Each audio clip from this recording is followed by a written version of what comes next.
Good afternoon, everyone, and thank you for joining us today. My name is Carolina Garcia. I'm with Riverside County Workforce, and today we'll be providing you with some financial aid information. And to help us out with that, we have a guest today, so I will let her take it away. Thank you, Carolina. My name is Ariana Ordonez. I work for Comeback Kids Charter High School in Riverside County. I'm really excited to be here today to explain all of the different items that goes with financial aid. And so today I'm going to be explaining what financial aid is. Financial aid is money that is awarded to students who meet certain requirements that allows them to pay for some or all of their college expenses. So what is financial aid? Well, there are 5 types of financial aid. 1 is federal grants, 2 state grants, 3 scholarships, 4 federal work study, and 5 school loans. So I'll give a brief explanation of each of them. Federal grants are grants that go up to $6,345 for the year, and it's known as the Federal Pell Grant. There's also the Federal Supplemental Educational Opportunity Grant, which is up to $4,000 a year. To be eligible for this Pell Grant or the FSEOG, you must fill out a FAFSA application, and you need to have exceptional financial need to qualify. So here are the state grants here in California. There is the Cal Grant A, which is for students that have 3.0 or above GPA. There is the Cal Grant B, where they need to have a 2.0 or above GPA. And then the Cal Grant C, there is no GPA requirement. And then there's the chaffee, which is a grant for students that are in foster care between the ages of 16 and 18 for at least 1 day. The eligibility for Cal Grants is for FAFSA and CADA applicants. So they must meet the criteria based off of their grades, as I just mentioned, and also the income levels are factored in. When you receive a Cal Grant A, if you're going to a community college, you are going to receive the California Promise Grant if you've been qualified for a Cal Grant. So that means that you're going to have 2 free years of tuition. So that money is actually put in reserve for you on when you transfer to a Cal State, a university, like a UC or a private university.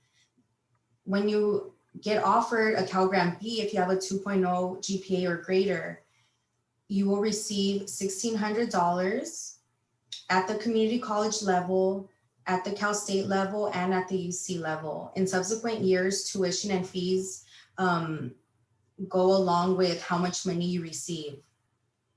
Now for the Cal Grant C, this one is a really good program for students that didn't meet the GPA requirements because it pays for occupational and vocational programs. And there's actually 135 different types of occupations that a student can study at a community college, and they can receive $1,094 per year plus $547 for their supplies. For the chaffee grant, you can receive up to $5,000 in additional grant money alongside the Cal Grant A, B, or C. So it's just additional money for our foster youth in California. That's awesome. So I know a lot of students may think, oh, well, I don't meet the GPA requirements. So that just goes to show that you don't need to, in all cases, meet the GPA requirements. There are different options. Yes, for the Cal Grant C, that's why it's such a important program to know about, because if you wanted to go into nursing, water technology, the fire academy, there's a lot of different occupations that you can pursue with a Cal Grant C. So here's a little snapshot about the Cal Grant A and B. I don't know if some of you have heard about this before, but it is somewhat of a nuance when it comes to the Cal Grants, because there's entitlement awards and then there's competitive awards. If you want to qualify for an entitlement award, you must complete the FAFSA or the CADA between October 1st and March 2nd. So March 2nd is the state and federal deadline for entitlement awards. And these awards are unlimited. So if you're qualifying through your GPA, or if you're going to get a Cal Grant C based off of the career that you want to pursue, there is an unlimited number of awards. And if you apply as a senior, they actually reserve that money for you for up to 2 years. So let's say you want to take a gap year, you can save that money. They'll save it for you, and then you can start school the following school year. But you still have to complete a FAFSA and a CADA for the upcoming school year. And then there's also the entitlement that if that money was put on reserve for you because you started off at a community college and you get the California Promise Grant, they'll put that money on reserve for you as an entitlement award when you transfer to a 4-year university.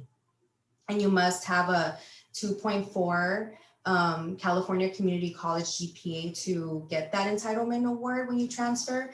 And also I wanted to mention that when you're a high school senior, the GPA that they're calculating is based off of your 10th and 11th grade year. So they combine those grades for that.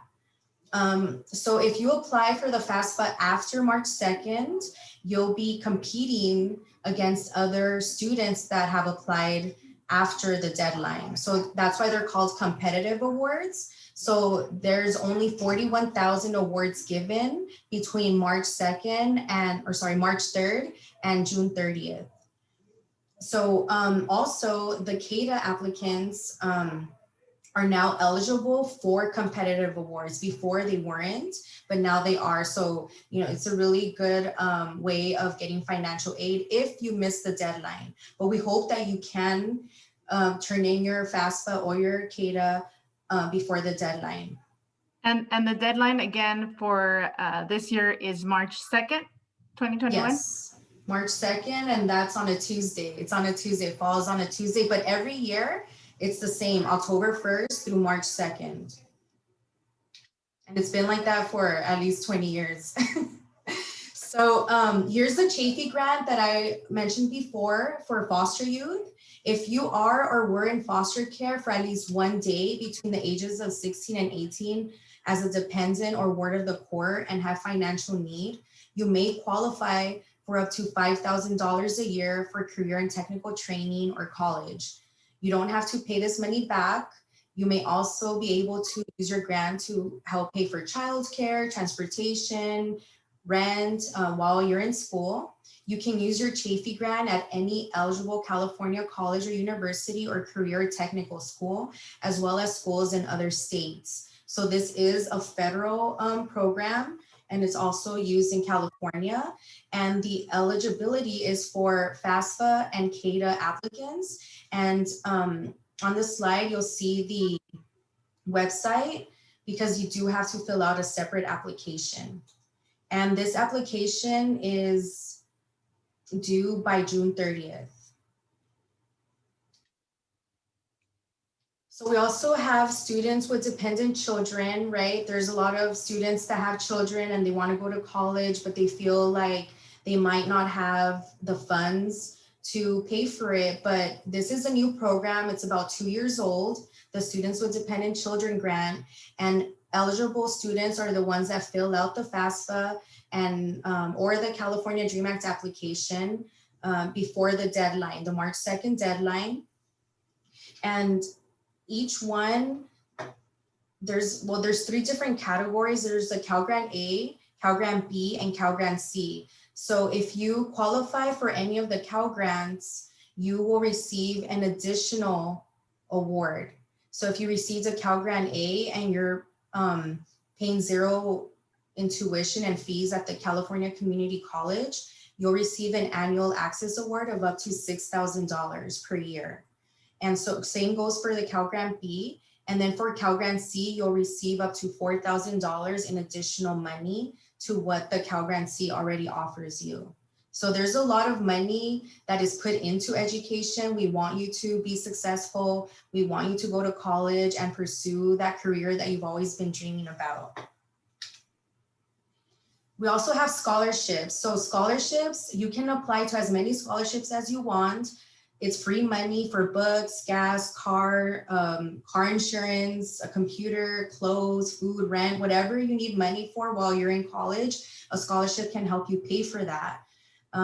You don't have to pay it back, which is why a lot of students decide on applying for scholarships. And there's a lot of different programs that can help you apply for scholarships, like FAFSA on the web. They have different scholarships, scholarships.org. And we'll put up another video for you so that we can talk more specifically about different scholarships, but we wanted to let you know that this is also available for students who fill out the FAFSA or the CADA. Another program that is offered is Federal Work Study. Federal Work Study is offered to FAFSA applicants only, and it is for undergraduate and graduate students that want to work part-time on campus or through a job affiliated through their school campus. And it's really beneficial because you don't pay taxes up to the first like $3,000 that you make while you're working at this job, and it doesn't count against you on your FAFSA the following year.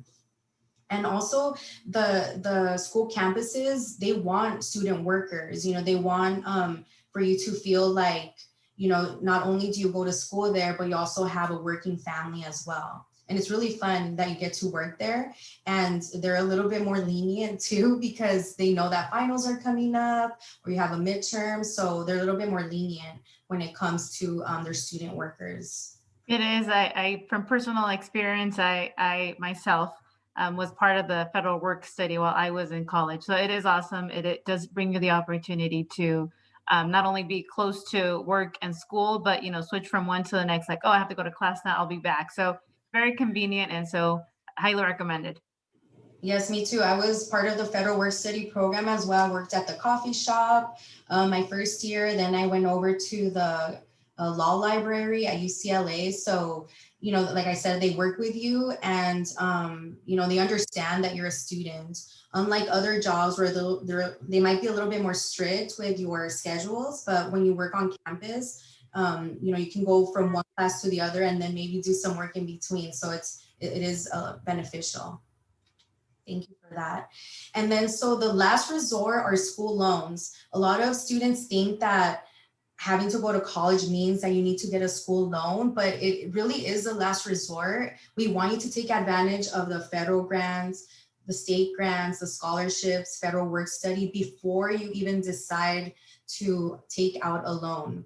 But if you really do need to take out a loan, there are differences when it comes to getting a federal loan versus a private loan. So there are benefits to getting federal school loans. One is that they offer direct subsidized loans, which are for students that demonstrate financial need, and the Department of Education pays the interest on the loan while the student is enrolled in school at least half time, and for the first 6 months after graduating and during a period of deferment. So you're not paying interest on the loan that you took out.